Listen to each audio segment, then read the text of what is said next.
ನಮಸ್ತೆ ಎಲ್ಲರಿಗೂ. ಹಿಂದಿನ ವಿಡಿಯೋದಲ್ಲಿ 7ನೇ ತರಗತಿ ಗಣಿತ ಮೊದಲ ಅಧ್ಯಾಯದ ಪೇಜ್ ನಂಬರ್ 8ರವರೆಗಿನ ಲೆಕ್ಕಗಳನ್ನು ಬಿಡಿಸಾಗಿತ್ತು. ಈಗ ಮುಂದಿನ ಒಂದು ಲೆಕ್ಕಗಳ ಕುರಿತು ನೋಡ್ತಾ ಹೋಗೋಣ. ಈ ವಿಡಿಯೋ ನಿಮಗೆ ಸ್ವಲ್ಪನಾದರೂ ಉಪಯೋಗ ಆಗಿದೆ ಅಂತ ಅನಿಸಿದರೆ ಪ್ಲೀಸ್ ನನ್ನ ಚಾನಲ್ನ ಸಬ್ಸ್ಕ್ರೈಬ್ ಮಾಡ್ಕೋತೀರಾ. ಈಗ ಮುಂದಿನ ಒಂದು ಕಾನ್ಸೆಪ್ಟ್ ಏನಿದೆ, ಭಾರತೀಯ ಪದ್ಧತಿ ಮತ್ತು ಅಮೇರಿಕಾ ಪದ್ಧತಿಯಲ್ಲಿ ಸಂಖ್ಯೆಗಳನ್ನು ಬರೆಯೋದ್ರ ಕುರಿತಾಗಿದೆ. ಇಲ್ಲಿ ಮೊದಲನೇದಾಗಿ ಲೆಕ್ಕಗಳನ್ನು ಬಿಡಿಸೋಕ್ಕಿಂತ ಮೊದಲು ಭಾರತೀಯ ಪದ್ಧತಿ ಮತ್ತು ಅಮೇರಿಕಾ ಪದ್ಧತಿ ಅದರ ಕುರಿತು ಒಂದಿಷ್ಟು ಅಂಶಗಳನ್ನು ನೋಡೋಣ.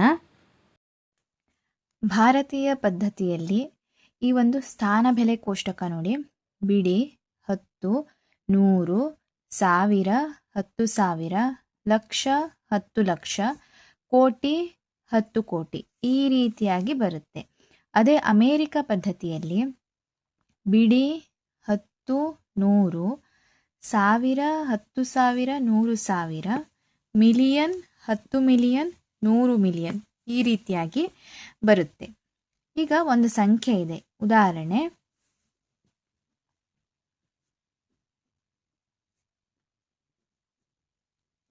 ಈ ರೀತಿಯಾಗಿ ಒಂದು ಸಂಖ್ಯೆ ಇದೆ. ಇದನ್ನು ನಾವು ಭಾರತೀಯ ಪದ್ಧತಿಯಲ್ಲೂ ಮತ್ತು ಅಮೇರಿಕಾ ಪದ್ಧತಿಯಲ್ಲೂ ಎರಡರಲ್ಲೂ ಬರೆದು ನೋಡೋಣ.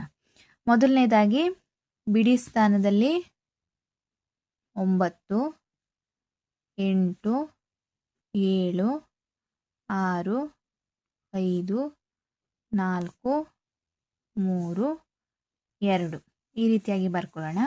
ಅದೇ ಇಲ್ಲಿ 9, 8, 7, 6, 5, 4, 3, 2. ನಾವು ಭಾರತೀಯ ಪದ್ಧತಿಯಲ್ಲಿ ಅಲ್ಪ ವಿರಾಮವನ್ನು ಯಾವ ರೀತಿಯಾಗಿಡ್ತೀವಿ? ಮೊದಲು ಬಿಡಿ ಸ್ಥಾನದಿಂದ 3 ಅಂಕಿಗಳಾದ ಮೇಲೆ ಅಲ್ಪ ವಿರಾಮ ಇಡ್ತೀವಿ.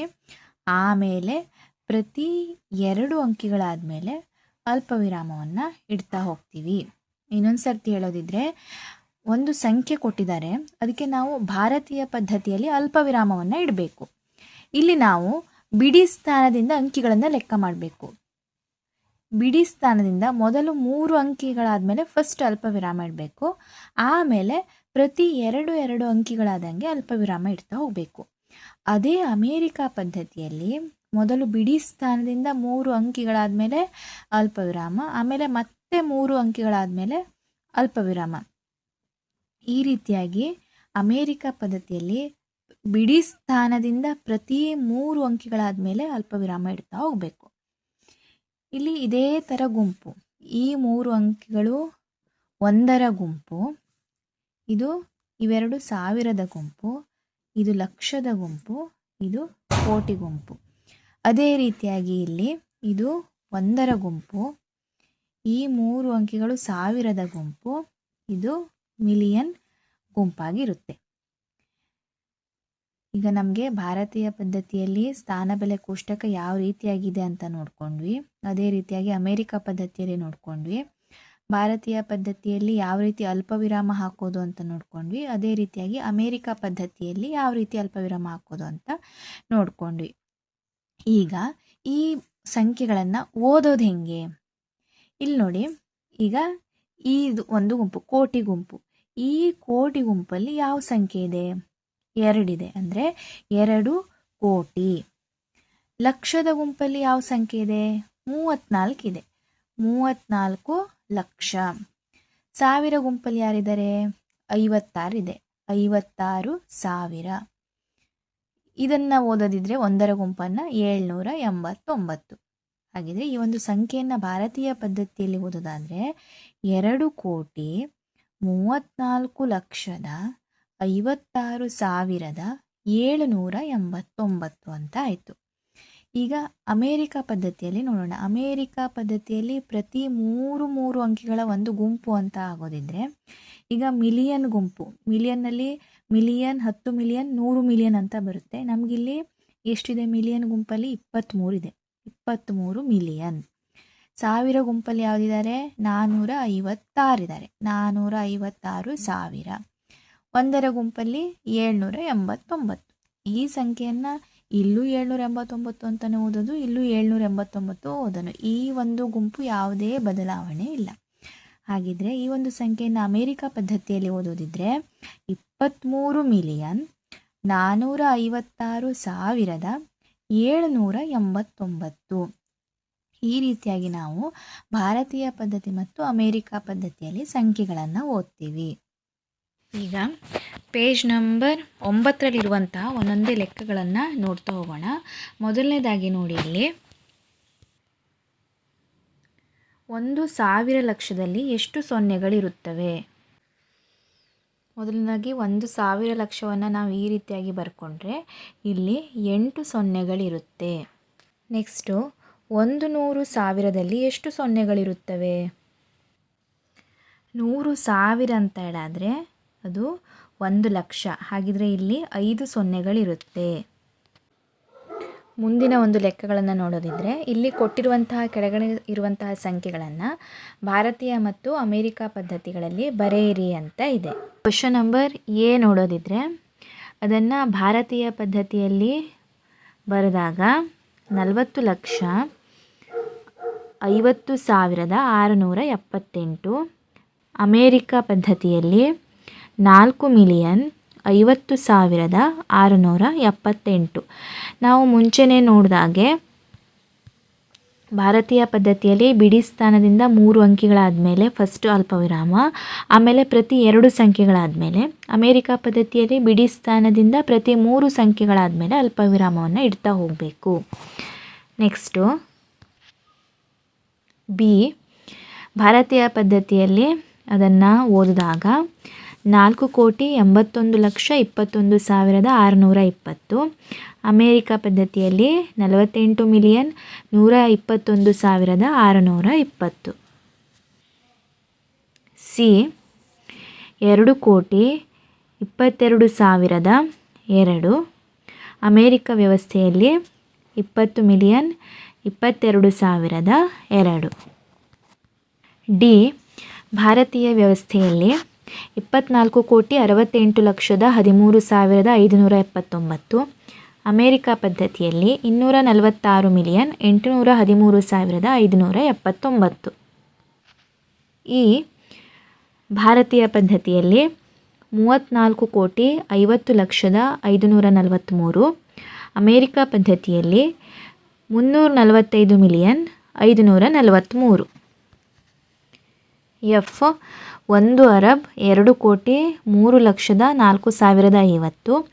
ಅಮೇರಿಕಾ ಪದ್ಧತಿಯಲ್ಲಿ 1 ಬಿಲಿಯನ್ 20,304,050.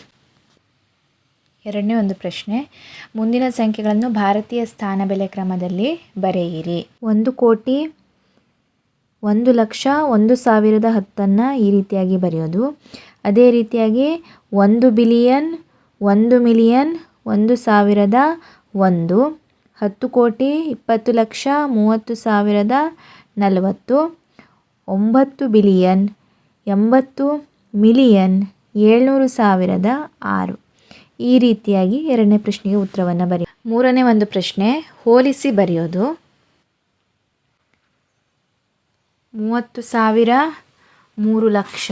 ಇದರಲ್ಲಿ 3 ಲಕ್ಷ ದೊಡ್ಡದು. 500 ಲಕ್ಷ, 5 ಮಿಲಿಯನ್. ಇದರಲ್ಲಿ 500 ಲಕ್ಷ ದೊಡ್ಡದು. 8,000, 8 ಮಿಲಿಯನ್. ಇದರಲ್ಲಿ 8 ಮಿಲಿಯನ್ ದೊಡ್ಡದು. ಅದೇ ರೀತಿಯಾಗಿ 640 ಕೋಟಿ, 60 ಬಿಲಿಯನ್. ಇದರಲ್ಲಿ 60 ಬಿಲಿಯನ್ ದೊಡ್ಡದು.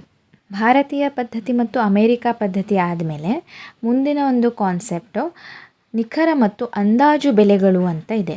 ಇಲ್ಲಿ ಒಂದು ಸಂಖ್ಯೆಯನ್ನು ಕೊಟ್ಟಿರ್ತಾರೆ. ನಾವೇನು ಮಾಡಬೇಕು ಅಂದರೆ ಆ ಸಂಖ್ಯೆಯನ್ನು ಅಂದಾಜಿಸಿ ಬರಿಬೇಕು, ಅಂದರೆ ರೌಂಡ್ ಅಪ್ ಮಾಡಿ ಬರಬೇಕು. ಅದರ ಅರ್ಥ ಅದರ ಸಮೀಪದ ಸ್ಥಾನಕ್ಕೆ ನಾವು ಅಂದಾಜು ಮಾಡಿ ಬರಿಬೇಕು. ಅದನ್ನು ಯಾವ ರೀತಿಯಾಗಿ ಅಂತ ನೋಡೋಣ. ಲೆಕ್ಕಗಳನ್ನು ಬಿಡಿಸೋ ಮೊದಲು ಅದನ್ನು ಯಾವ ರೀತಿಯಾಗಿ ಮಾಡೋದು ಅಂತ ನೋಡೋಣ.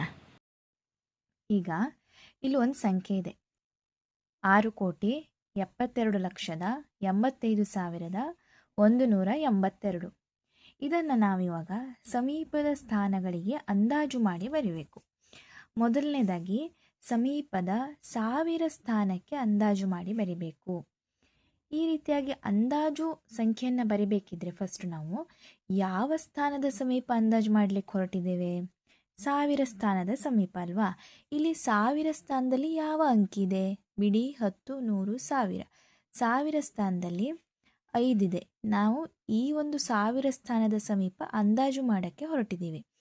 ಇವಾಗ ಫಸ್ಟ್ ಸ್ಟೆಪ್ ಏನಂದರೆ, ಯಾವ ಸ್ಥಾನದ ಸಮೀಪ ಅಂದಾಜು ಮಾಡಿ ಬರೀಲಿಕ್ಕೆ ಹೋಗಿದ್ದೀವೋ ಅದರ ಮುಂದಿನ ಸ್ಥಾನಗಳಲ್ಲಿ ಯಾವುದೇ ಬದಲಾವಣೆ ಇಲ್ಲ. ಅದರ ಮುಂದಿನ ಸ್ಥಾನದ ಸಂಖ್ಯೆಗಳು ಹೇಗಿರುತ್ತೋ ಹಾಗೆ ಇದೆ. ಹಾಗಿದ್ರೆ ಈ 1000 ಸ್ಥಾನದ ಮುಂದಿನ ಸಂಖ್ಯೆಗಳನ್ನು ಹಾಗೆ ಬರ್ಕೊಳ್ಳೋಣ. 8. ಈಗ 1000 ಸ್ಥಾನ ಸಮೀಪ ಮಾಡಬೇಕಲ್ವಾ? ಈ 1000 ಸ್ಥಾನದ ಹಿಂದಿನ ಸ್ಥಾನಗಳೆಲ್ಲ 0 ಆಗುತ್ತೆ. ನೋಡಿ, ಇನ್ನೊಮ್ಮೆ ಹೇಳೋದಿದ್ರೆ ನಾವಿಲ್ಲಿ 1000 ಸ್ಥಾನದ ಸಮೀಪಕ್ಕೆ ಅಂದಾಜು ಮಾಡಿ ಬರಿಬೇಕು. ಈ 1000 ಸ್ಥಾನದ ಮುಂದಿನ ಸ್ಥಾನಗಳ ಸಂಖ್ಯೆಯಲ್ಲಿ ಯಾವುದೇ ಬದಲಾವಣೆ ಇಲ್ಲ. ಅದು ಹೆಂಗಿದೆಯೋ ಹಾಗೆ ಬರ್ಕೊಂಡ್ರಾಯ್ತು. ಅದೇ ರೀತಿಯಾಗಿ 1000 ಸ್ಥಾನದ ಹಿಂದಿನ ಸ್ಥಾನಗಳೆಲ್ಲ 0.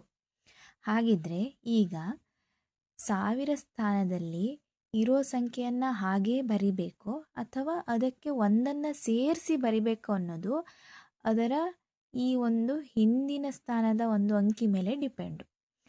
ಅದರ ಹಿಂದಿನ ಸ್ಥಾನದಲ್ಲಿ 0, 1, 2, 3, 4 ಇದ್ದರೆ ಇಲ್ಲಿ ಯಾವುದೇ ಬದಲಾವಣೆ ಇಲ್ಲ. 1000 ಸ್ಥಾನದಲ್ಲಿ ಯಾವ ಅಂಕಿ ಇದೆಯೋ ಅದನ್ನೇ ಬರೆದ್ರಾಯ್ತು. ಅದೇ ಅದರ ಹಿಂದಿನ ಸ್ಥಾನದಲ್ಲಿ 5, 6, 7, 8, 9 ಅನ್ನೋ ಅಂಕಿಗಳು ಬಂದರೆ ಆಗ ಇಲ್ಲಿರೋ ಸಂಖ್ಯೆಗೆ ಒಂದನ್ನು ಸೇರಿಸಿ ಬರಿಬೇಕು. 1000 ಸ್ಥಾನದಲ್ಲಿ 5 ಇದೆ. 5ರ ಹಿಂದ್ಗಡೆ ಯಾರಿದ್ದಾರೆ? 1 ಇದ್ದಾರೆ. ಸೊ 5ರಲ್ಲಿ ಯಾವುದೇ ಬದಲಾವಣೆ ಇಲ್ಲ. 5ಅನ್ನು 5 ಆಗೇ ಬರೀಬೇಕು. ಅದೇ ರೀತಿಯಾಗಿ ಈಗ ಸಮೀಪದ 10,000. 10,000 ಸ್ಥಾನದಲ್ಲಿರೋರು ಯಾರು? 8. ಅದರ ಹಿಂದಿನ ಸಂಖ್ಯೆಗಳೆಲ್ಲ ಹಾಗೆ ಇರುತ್ತೆ. ಅಂದರೆ 6, 7, 2 ಹಾಗೆ ಇರುತ್ತೆ. ಈಗ 10,000 ಸ್ಥಾನದಲ್ಲಿ ನೋಡೋಣ ಏನು ಬರಿಬೇಕು ಅಂತ. ಅದೇ 10,000 ಸ್ಥಾನದ ಹಿಂದಿನ ಸಂಖ್ಯೆಗಳೆಲ್ಲ 0. ಎಷ್ಟಿದ್ದಾವೆ ಹಿಂದಿನ ಸಂಖ್ಯೆಗಳು? 1, 2, 3, 4. ಆ 4 ಸಂಖ್ಯೆಗಳು 0. ಈಗ 8ರ ಪಕ್ಕ ಯಾರಿದ್ದಾರೆ? 5 ಇದೆ. ನಮಗೆ ಗೊತ್ತಿದೆ, ನಾವು 10,000 ಸ್ಥಾನದ ಸಮೀಪ ಅಂದಾಜು ಮಾಡಿ ಬರಲಿಕ್ಕೆ ಹೊರಟಿದ್ದೀವಿ. ಆ ಸ್ಥಾನದ ಹಿಂದೆ 0, 1, 2, 3, 4 ಇದ್ದರೆ ಅಲ್ಲಿ ಯಾವುದಿದೆಯೋ ಅದೇ ಸಂಖ್ಯೆ ಬರೆದ್ರಾಯ್ತು. ಅಲ್ಲಿ 5, 6, 7, 8, 9 ಇದ್ದರೆ ಅದಕ್ಕೆ ಒಂದನ್ನು ಸೇರಿಸಿ ಬರಿಬೇಕು. ಹಾಗಿದ್ರೆ ಇಲ್ಲಿ 8ರ ಪಕ್ಕ 5 ಇದೆ. 8ಕ್ಕೆ ಒಂದನ್ನು ಸೇರಿಸಿ ಬರಿಬೇಕು. ಅದೇ ಸಮೀಪದ ಲಕ್ಷ ಸ್ಥಾನದಲ್ಲಿ 2 ಇದೆ. ಅದರ ಹಿಂದಿನ ಅಂಕಿಗಳು ಹಾಗೆ ಬರ್ಕೊಳ್ಳೋದು. ಮುಂದಿನ ಅಂಕಿಗಳೆಲ್ಲ 0. ಈಗ 2ರ ಪಕ್ಕ 8 ಇರೋದಕ್ಕಾಗಿ 2ಕ್ಕೆ ಒಂದನ್ನು ಸೇರಿಸಿ ಬರಿಬೇಕು. ಸಮೀಪದ 10 ಲಕ್ಷ ಸ್ಥಾನದಲ್ಲಿ ಇಲ್ಲಿದೆ. ಹಿಂದಿನ ಒಂದು ಸಂಖ್ಯೆ ಅದೇ ರೀತಿಯಾಗಿರುತ್ತೆ. ಮುಂದಿನ ಒಂದು ಎಲ್ಲ ಸಂಖ್ಯೆಗಳು 0. 7ರ ಪಕ್ಕ 2 ಇರೋದ್ರಿಂದ 7ಅನ್ನು ಹಾಗೆ ಬರಿಬೇಕು. ಅದೇ ರೀತಿಯಾಗಿ ಸಮೀಪದ ಕೋಟಿ. ಈಗ 6ರ ಹಿಂದೆ ಬರೆಯೋಣ ಅಂದರೆ ಯಾವ ಸಂಖ್ಯೆನೂ ಇಲ್ಲ. ಮುಂದುಗಡೆ ಇರೋ ಸಂಖ್ಯೆ ಎಲ್ಲ 0 ಆಯಿತು. ಈಗ 6ಅನ್ನು 6ಆಗೇ ಬರಿಬೇಕು. ಒಂದನ್ನು ಸೇರಿಸಿ ಬರಿಬೇಕು. 6ರ ಹಿಂದೆ 7 ಇದೆ. ಸೊ ಅದಕ್ಕೆ ಒಂದನ್ನು ಸೇರಿಸಿ ಬರಿಬೇಕು. ಈ ರೀತಿಯಾಗಿ ನಾವು ಅಂದಾಜು ಮಾಡಿ ಬರಿಬೇಕು. ಈಗ ಇಲ್ಲಿ ಕೊಟ್ಟಿರುವಂತಹ ಈ 2 ಸಂಖ್ಯೆಗಳಿಗೆ ನಾವು 5 ಸಮೀಪದ ನೆರೆಹೊರೆಯ ಸಂಖ್ಯೆಗಳನ್ನು ಬರಿಬೇಕು. ಕೊಟ್ಟಿರುವ ಸಂಖ್ಯೆಗಳಿಗೆ ಸಮೀಪದ 1000, 10,000, ಲಕ್ಷ, 10 ಲಕ್ಷ, ಕೋಟಿ ಈ ಒಂದು ಸ್ಥಾನಗಳಿಗೆ ಅಂದಾಜು ಮಾಡಿ ಬರೆದಾಗ ಈ ರೀತಿಯಾಗಿ ಸಂಖ್ಯೆಗಳು ಬರುತ್ತೆ. ಮುಂದಿನ ಒಂದು ಲೆಕ್ಕಗಳನ್ನು ಮುಂದಿನ ವಿಡಿಯೋದಲ್ಲಿ ನೋಡೋಣ. ಈ ವಿಡಿಯೋ ನಿಮಗೆ ಉಪಯೋಗ ಆಗಿದೆ ಅಂತ ಭಾವಿಸ್ತಾ ಥ್ಯಾಂಕ್ ಯು ಫಾರ್ ವಾಚಿಂಗ್.